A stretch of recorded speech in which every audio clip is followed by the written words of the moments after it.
Assalamualaikum warahmatullahi wabarakatuh. Salam hangat dari saya. Pertama-tama, marilah kita panjatkan puji syukur kehadirat Allah Subhanahu wa Ta'ala yang telah memberikan kita kesehatan, rizki, sehingga kami semua bisa menjalankan aktivitas dengan baik. Salawat serta salam mari kita hanturkan kepada junjungan Nabi kita, Nabi besar, Nabi Allah, Nabi Muhammad Sallallahu Alaihi Wasallam, yang telah menyelamatkan kita dari zaman jahiliyah atau zaman kebodohan menuju zaman yang terang benderang penuh dengan ilmu, dan semoga kami selaku umatnya akan mendapatkan syafaat dari beliau di yaumul akhir nanti. Yang saya hormati Ibu dosen pengampu mata kuliah Administrasi Pembangunan, yang saya sebut nama beliau Ibu Prof. Novianti Jafri SPDI MPDI, dan perkenalkan nama saya Merianti Damba dari jurusan Manajemen Pendidikan Fakultas Ilmu Pendidikan Universitas Negeri Gorontalo. Saya di sini akan membahas materi yang berkaitan dengan administrasi kepegawaian untuk pembangunan. Saya di sini akan membahas terkait 4 topik, yang dimana topik yang pertama yaitu pengertian administrasi kepegawaian. Topik yang kedua mengenai status dan sistem kepegawaian serta penggajian. Poin yang ketiga yaitu proses penerimaan tenaga kerja. Dan poin yang terakhir yaitu pengusutan hubungan kerja dan pensiun. Oke, mari kita bahas materi kita secara satu persatu. Yang pertama mengenai administrasi kepegawaian. Menurut Dr. Andus PX Sotjadi, MPA, manajemen atau administrasi kepegawaian adalah proses kegiatan yang harus dilakukan oleh setiap pemimpin agar tercapainya tujuan organisasi yang seimbang dengan sifat, hakikat, dan fungsi organisasi, serta sifat dalam hakikat para karyawan atau anggotanya.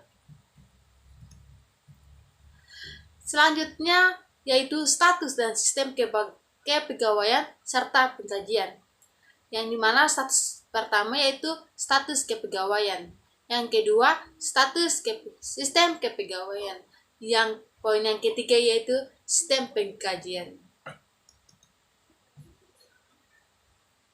Sistem kepegawaian itu ada 3 poin, yang dimana poin pertama itu sistem teman, yang kedua sistem kecakapan, yang ketiga adalah sistem karir. Dan seperti kita ketahui bersama, sistem teman yaitu mengandalkan orang dalam, dan sistem kecakapan yaitu bagaimana suatu manajer atau suatu yang merekrut kita melihat dari fisik atau tampilan kita, dan yang poin yang ketiga itu sistem karir, melihat karir kita atau pengalaman kita dalam bekerja di instansi sebelumnya. Selanjutnya ada status kepegawaian. Status kepegawaian terdiri dari 5 poin, yang dimana pegawai percobaan, yang kelima pegawai harian, yang ketiga pegawai bulanan, yang keempat pegawai borongan, yang kelima pegawai musiman. Pegawai harian adalah suatu pegawai atau suatu buruh yang digaji secara per hari dengan kesepakatan di awal. Pegawai bulanan ialah suatu pekerja atau suatu buruh yang digaji secara bulanan dengan memiliki suatu waktu-waktu tertentu yang akan digaji. Pegawai borongan yaitu memiliki suatu kesepakatan di awal, yang dimana mereka memiliki kesepakatan bahwa mereka akan digaji secara borongan. Yang 5, yang dimana poin yang ketiga yaitu sistem penggajian. Sistem penggajian ini ada 2 poin, yang dimana poin pertama yaitu upah atau gaji. Yang kedua, bentuk atau komposisi upah atau gaji. Selanjutnya poin yang ketiga atau subtopik yang ketiga, yaitu yang berkaitan dengan proses penerimaan tenaga kerja. Yang pertama ada penarikan tenaga kerja. Yang kedua adalah sumber tenaga kerja, dengan yang ketiga adalah seleksi dan orientasi. Sumber tenaga kerja bisa kita lihat di suatu website atau suatu informasi yang memiliki lowongan kerja. Yang poin ketiga itu seleksi dan orientasi, yang dimana setiap kita lamar memiliki suatu seleksi atau suatu pencapaian yang harus kita capai untuk memenuhi suatu yang dibutuhkan dalam suatu instansi tersebut. Yang subtopik yang selanjutnya yaitu pemutusan hubungan kerja. Pemutusan hubungan kerja ini terdiri dari 3 poin. Yang mana poin pertama yaitu pemutusan hubungan kerja karena keinginan pengusaha. Yang dimaksud dari keinginan pengusaha ini ialah tidak ada sangkut pautnya dengan rekan-rekan lain atau rekan kerja sesama. Poin yang kedua yaitu pemutusan hubungan kerja karena keinginan pekerja.